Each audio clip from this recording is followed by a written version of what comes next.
আসসালামু আলাইকুম। বাংলাদেশে গাইবান্ধা দিনাজপুর যে নতুন ব্রিজটা উদ্বোধন হলো, 20 তারিখ মনে হয়, মেবি 21 তারিখ। ব্রিজের উদ্বোধন পরের দিনই 900 কত কোটি টাকা কেবল চুরি হয়ে গেছে।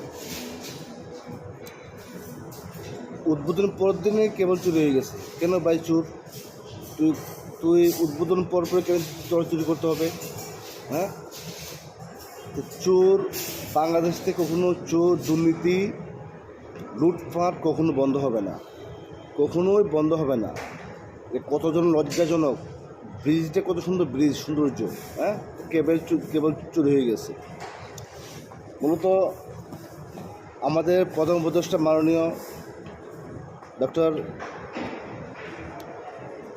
মোহাম্মদ ইউনূস স্যার যে বাংলাদেশ চালানো কত সহজ না, এটা অনেক কঠিন। বাংলাদেশকে চালানো বহুত কঠিন।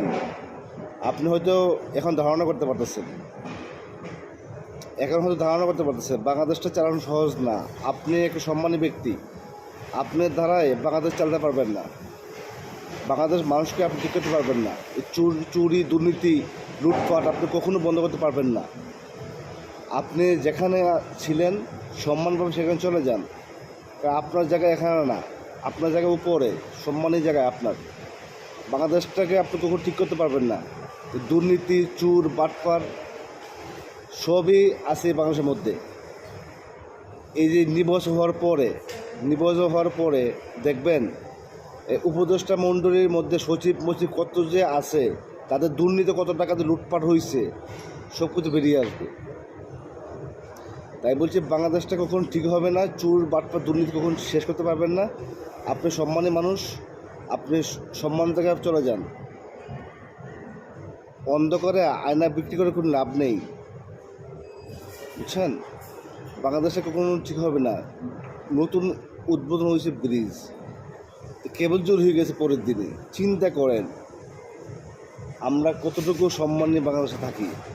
হ্যাঁ, এদিকে লুট হয়, দুর্নীতি হয়, চুরি হয়, বাটপারি হয়, মানুষ খুন হয়, রাস্তাঘাটে চুর হয়, বাসা বাড়িতে মানুষের নিরাপত্তা নাই, বাসার বাড়িতে মানুষের চুরি হয়ে যায়।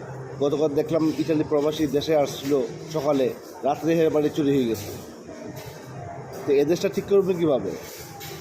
কারো কোনো ক্ষমতা নাই এ দেশটা ঠিক করার, দুর্নীতি বন্ধ করে। ওকে, আসসালামু আলাইকুম, ভালো থাকুন।